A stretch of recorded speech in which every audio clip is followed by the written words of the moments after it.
Welcome to another LightStory video. I'm Daniel, and again we're using Picasa 3, and today I'm going to focus on straightening and getting the exposure right. Here's another photograph from my trip to Charleston, South Carolina. There's my daughter.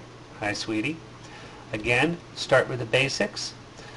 This building represents a particular style of architecture there's a row of these colored houses, these large block colored houses in Charleston. And if you've ever been there, you'll recognize it and you know it. So I wanted to capture a copy of it. But again, it goes back to, if I just want a picture of a building, that's not vacation photography. Anna is what makes vacation photography. She was with me, I was there, I know who she is, that's my memory. If you're sharing it with people who don't know her, she's just an interesting kid doing interesting, leaning up against a window in an interesting way that makes it something worth looking at. All right, so first, again, we're always going to start with cropping. Decide what you want. Again, this is just going to be a web. This is just going to put it up on the web. So I'm going to leave it at the current ratio. I had it pretty well, You know what? Actually, I think I'm going to cut off some of this bottom here, this street. It's just this large, dull gray. Doesn't add much. Let's go to 11 by 14.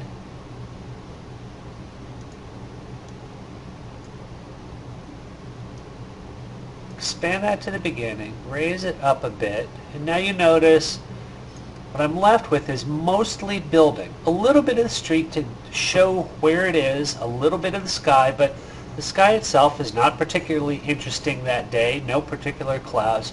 So I really do want to capture the building as just this large dominant block. I'm going to click apply on there. Now, I need to straighten the building. Clearly I've got an angle here and an angle here of rising, but specifically where she is, you see how this angle here, this dominant angle, is slightly crooked to the right. So here's what I'm going to do. With the straightening tool, what I want to do is it gives me a grid line. Generally when I want to straighten, I almost always start with a vertical line. Generally a vertical line in the center, but right here I don't have a vertical line in the center of the building. This one is a bit off-center, but because that's where Anne is standing, that creates a focal point. It's the point of the building. It's showing the viewer, it's guiding the viewer's eyes towards that point, but it's crooked a little bit. It's just there's more of a gap up here than there is down here. So I'm just going to take this slider and adjust it ever so slightly, so that this dominant line now represents a perfect vertical. I'm going to click apply, and there you go.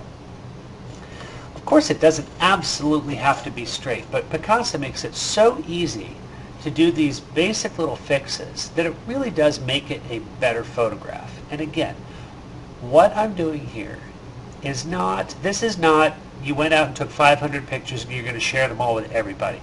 Nobody wants to see 500 pictures of your vacation.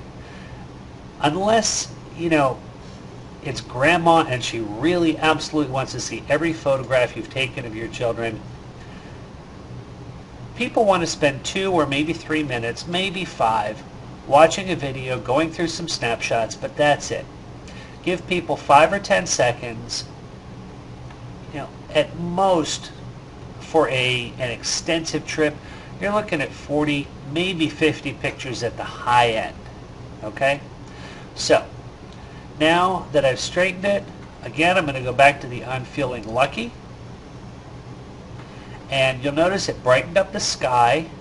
This large, bright patch here, the way Picasa works is it automatically adjusts the light balance. But I still have a bit too much, it's a little bit too dark in here for my taste. So I'm going to put a little bit of fill light, raise the shadows, and I'm done.